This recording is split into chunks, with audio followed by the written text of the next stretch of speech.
We're going to have a conversation with Mayor Alanna Hnatiw, who is the mayor of Sturgeon County, where that hydrogen or that refinery is located.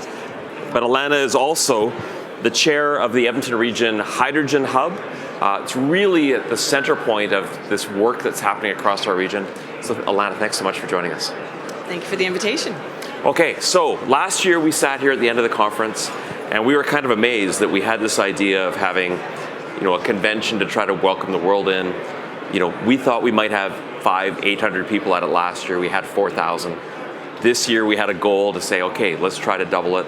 We've done it. It looks like we've got 8,000, maybe a little more. How does it feel to be, the leader of this whole movement inside of our region and seeing these ideas actually come to life? I'm really just the face of the front man for an entire region of really forward-thinking, aggressive pursuers of net zero. We see where the aspirational goals are, but because of the experience in this region around traditional energy, oil and gas, we are fully aware of the work in front of us to transform systems to be able to meet the goals that have been set in front of us. So I'm pleased to see the number of attendees at this year's conference and the connections and the conversations and even just the movement and the development of technology to try to crack this really difficult nut and, as we say, produce the chicken and the egg simultaneously. So pleased to see the growth and the interest and the excitement.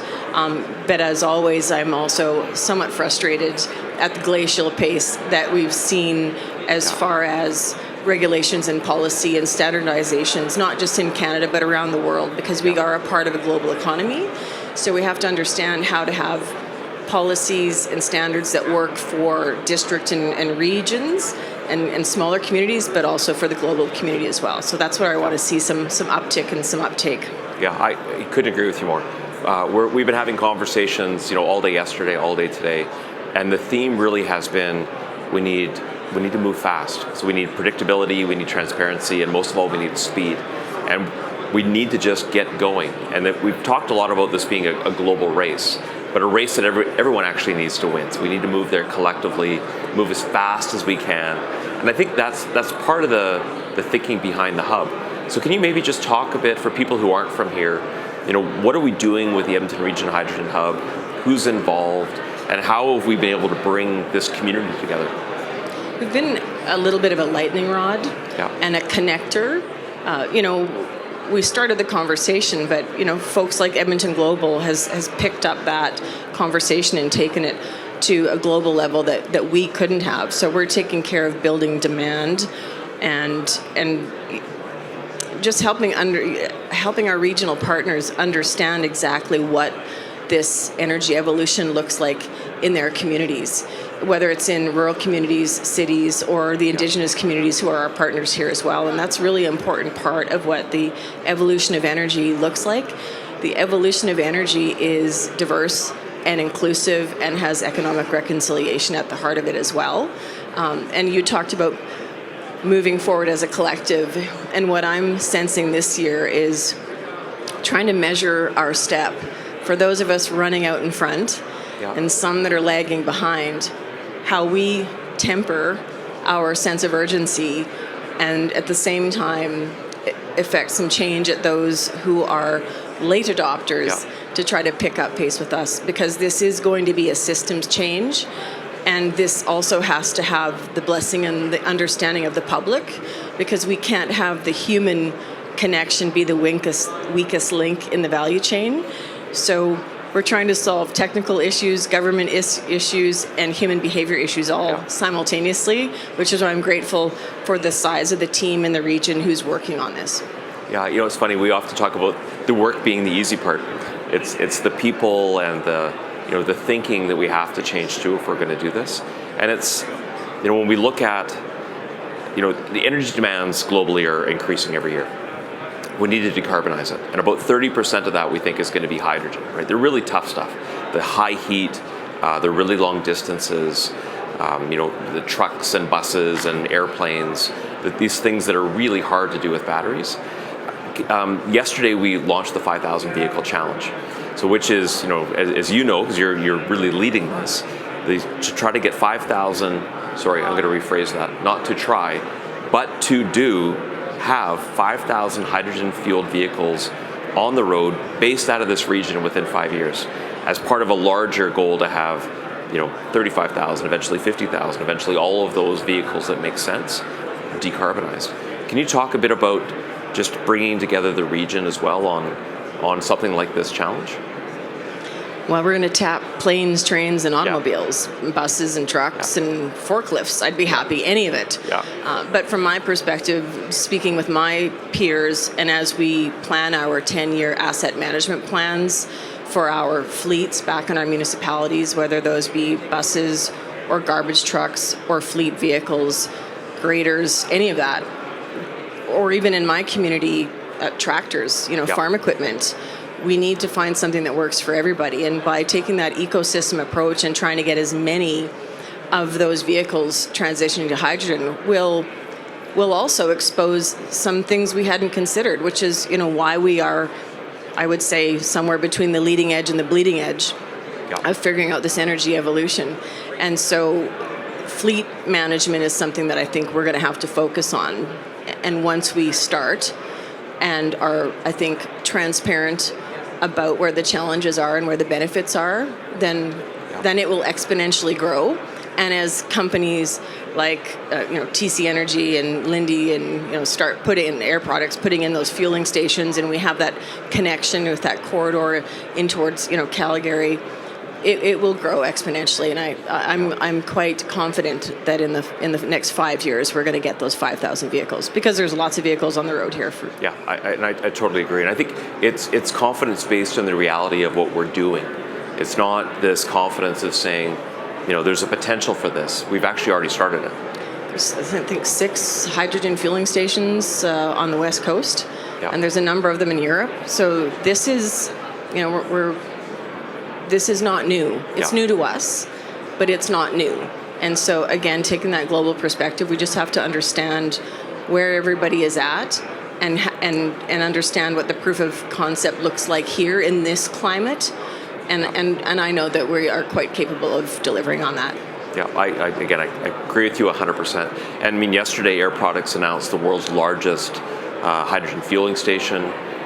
Linde's project is going to include fuel for the transportation sector in their hydrogen project. We met with ATCO today. They're talking about how do they do more fuel for hydrogen. There's going to be a whole bunch of them coming on stream, and it's really about how do we match the demand, and because we're going to have supply, and really global level supply. And so if you're from anywhere in the world looking for where do you want to invest, where do you want to do manufacturing, like this is the place where it's happening. Where do you want to test your proof of concept? Like we can do that here. We go from -40 to +40 in 6 months, and we have decades of experience. And so, as I said, I'm quite confident, and we have world-class post-secondary education and a workforce that wants to stay employed. They just want to understand where they fit in, and they want to be sure that they're included and being considered.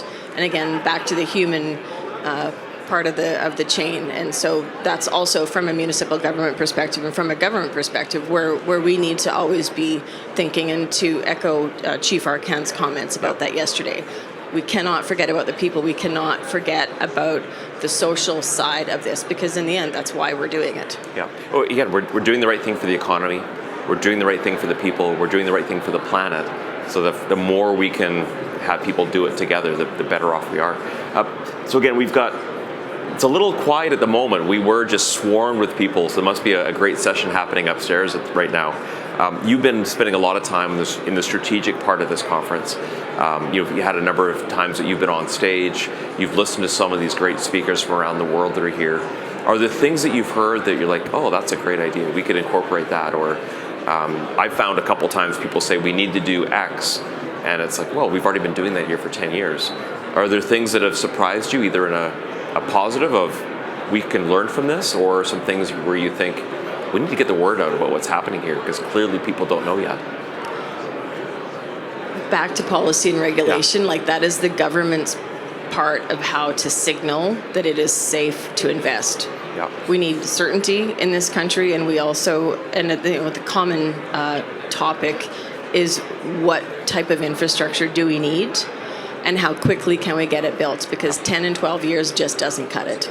If we want to be competitive and maintain the space that we ought to in the global energy market, we need to be able to build infrastructure in this country to support our district and regional communities, but as well as supporting the nation and supporting export opportunities, because that's where we're going to be able to make some dollars to be able to support the transition at home. We just don't have the large enough population on a cost per capita to be able to do this without being able to make some money on the side. And that's why getting our molecules to the global market's really important. And that takes infrastructure, and that takes leadership from all levels of government to deliver that for the people. Yeah, absolutely. And we've got the potential, and I kind of hate using that word, but we've got the potential to be a global player and to be selling hydrogen, probably as ammonia, to places like Korea, Japan, China, California, who are really desperate for it. Because they again, everybody has industries that are really hard to electrify. And they don't have the natural advantages that we do in terms of natural gas, the massive amounts of carbon sequestration space that we have.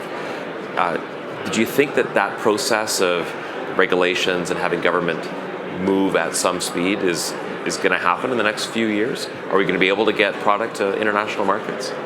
Or what do we need to do to make that happen? Well, we need to continually advocate. Yeah. I've been to Ottawa. We've had ministers out here, associate deputy ministers. We need to advocate to inform them how important this is and how unacceptable 10-year timelines are. Yeah. But, I think a lot of great things come from grassroots conversations as well. So, working with municipalities, local governments, be that municipalities or First Nations, I think we need to potentially signal that we're willing to do that work on the ground, and that, the feds or the province can show up when they need to, but it's going to take all levels of government and social license to do it.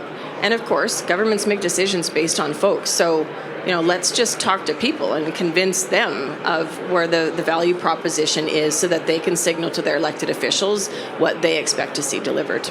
Okay. So I know you really have a global mindset. You've traveled the world, you've talked to investors in other parts of the world. Again, we've got many of them here. When you talk to people about what's happening in the Edmonton region to kind of inspire them, what do you say? I talk about the level of cooperation that happens here, and it's a very complex place because we've got urban and rural and Indigenous, but it is the perfect microcosm for Canada, and I think in many ways also the perfect microcosm for the world, and that's why I'm more than happy to be the testing ground for the energy evolution, because I know we have the folks who are willing to do the work, and we are welcoming, and we know that folks love to come here to learn. We just saw Alexander First Nation dancers and drummers upstairs on the stage. Oh, wasn't that great? Also, it's moving for folks around the table who've never seen that, and they are very excited to learn about the culture and about the expectations around the calls to action and the work that we're doing here to be inclusive going forward. And so we can get it done here. I'm quite confident of that. Okay, I love it. And I mean, one of the big things we keep saying, and we're repeating it, is Canada's path to net zero runs through the Edmonton region. And it's because of production, the assets, the people, the willingness to make this happen. And I think, again, this conference is one of the examples of that it's happening here, it's starting here. We don't want to be the only place to do it. We really want to expand that across the country and be an example for the rest of the world that they can learn from the innovation, the IP, and the willingness to make things happen, to be inspired by it. Are there things that are inspiring you as you're kind of meeting with people and looking around? Just learning to understand how, the concerning part is the siloing. Yes. But the inspiring part is what different countries around the world bring to the table. We do have a whole host of opportunity here, but the real opportunity is that cooperation and connection with folks around the world to be able to coalesce the ideas and the innovation here, but to not just hold on to it here, to be able to move it forward, but then bounce it back out. Yeah. Because in order for us to be able to achieve what we need to achieve in the limited timelines that we have, we are going to need to increase our level of communication and cooperation by leaps and bounds. So that's, again, the human side of the equation. We've got our work cut out for us, but again, I'm always optimistic and hopeful. Well, and we've got the right people leading the parade. So I just wanted to again say thank you so much for being part of this. I mean, you're leading a transformational change in our region. It's so inspiring. It's just wonderful to have this conversation with you. And congratulations on the show and all that's happening here. Thank you so much. I'm really just blessed to be able to work with a great group of peers throughout the region, because this is not a one-person show. This is thousands of hands touching work daily that I don't ever even see. So I'm really just blessed to have an opportunity to work with a great group of people that we've spoken got. Like a true leader. Thanks so much, Alanna. Okay, so we just had a conversation really talking about what's happening here, what's happening in the world. Our next set is actually talking to a couple of people here from Denmark. So again, thank you so much, Mayor Hnatiw.